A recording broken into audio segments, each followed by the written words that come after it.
Welcome to the Kobe Show. Take 2. Siya ang binansagang Black Mamba sa NBA, ang kanyang Mamba mentality na hinangaan ng maraming panatiko ng basketball. Dahil sa never surrender mentality ng player na ito, hindi mo kakikitaan ng pagsuko ito mga idol. Hindi lang yan dahil napaka-hardworking din niya na imbes na magliwaliw o magpahinga sa mga off-season ay patuloy pa rin itong nag-eensayo para pagandaan ng paparating na season. Well, bihirang-bihira yan sa mga manlalaro kaya di na rin katakataka pa na siya ay humihilera sa husay nila Michael Jordan at ng iba pang mga Hall of Famer. Kaya sa video natin ngayon ay ating pag-uusapan ng kwentong basketball ng 18-time NBA All-Star, 1-time regular season MVP, 4-time All-Star MVP, 2-time Finals MVP at 5-time NBA Champion. Wala nang ang iba kundi ang binansagang Black Mamba na si Kobe Bryant. Kaya tara mga idol, diretso na tayo.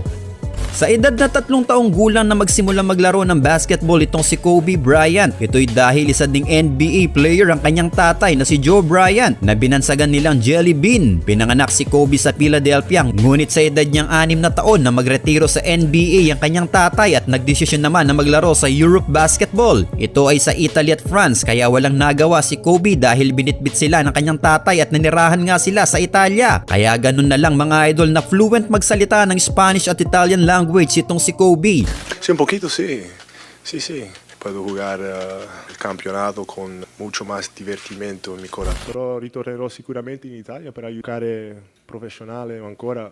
No, questa porta. 10 years silang nanirahan sa Italia pero 1992 na magretiro na ang kanyang tatay sa basketball dahilan ng kanilang pagbabalik sa Amerika at sa pagtungtong na nga ng high school ni Kobe na mag-aral at maglaro siya sa Lower Merion High School. Sa kanyang junior season sa Merion High School nang pamunuan na ni Kobe ang kupunan mga idol dahil nag-average siya noon ng 31.1 points, 10.4 rebounds, 5.2 assists, 3.8 blocks at 2.3 steals per game dahilan na matanghal siyang Pennsylvania Player of the Year. Marami ding natanggap na imbitasyon noon si Kobe. Lumahok siya sa Adidas ABCD Camp na kung saan siya ang itinanghal na MVP sa camp na yun. At pagdating naman sa kanyang senior or last year sa Merion, nang buhati niya ang kupunan para sungkitin ang kanilang first state championship. Alam nyo bang 53 years ang inantay ng Merion mga idol at itong si Kobe lang pala ang siyang makakapagbigay sa kanila ng kampyonato. Sa kanyang huling taon sa Merion, nag-average nga ito ng 30.8 points, 12 rebounds, 6.5 assists, 4 steals at 3.8